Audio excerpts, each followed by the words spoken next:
Yana ikkita function tangent curve'lar ikkita nuqtada kesishadi deyapti. Find a constant k. Okay. Ikkalasini tenglaymiz.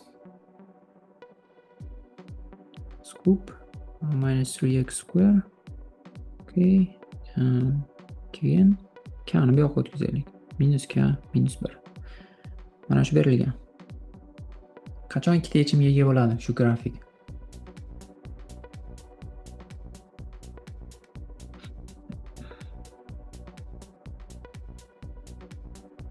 Bormi fikrlar? K'ni bir taraf qo'yib, hosil olamiz. Mana bu kubik Keyin kubik function, to'g'rimi? Kubik functionlar grafigi mana bu tarzda bo'ladi. Ikkita yechimga ega bo'lish uchun qayerdan o'tish kerak? Ya'ni critical nuqtalarni o'tadi doim. Hosilasini olasizlar buni. Bundan hosil olamiz. 0 ga tenglaymiz. Critical nuqtalar kelib chiqadi, ya'ni global local maximum, local minimumlari shu yerlardan o'tish kerak, to'g'rimi? Ikkita yechimga ega bo'lish uchun. Agar 3 ta yechimga ega desa, mana shularning orasidan o'tish kerak. Okay, birinchi hosilasini olaylik. Bitta function deylik shuni. f of x 3x square minus 6x. Mana shu x0. Yana bittasi x2. Demak 0 va 2 da mana bu x0 x2 deylik. Taxminan. Bizga bu muhim emas. Mana shu nuqtalardan o'tish kerak ekan. Ya'ni x0 ni qo'yaman, 0 bo'ladi.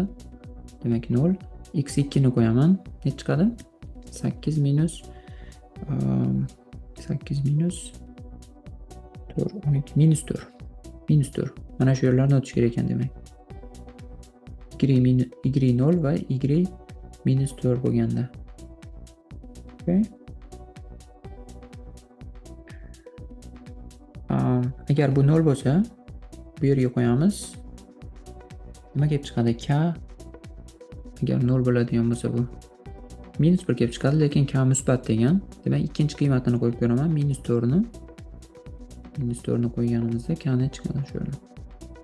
Okay, 3 chiqar ekan. Demak, k 3 bo'ladi. Ba'zida ikkalasini ham so'rash mumkin. Find the sum of values of k deyish mumkin. Yig'indisi k minus 1, k 3, yig'indisi 2 bo'ladi shunaqa.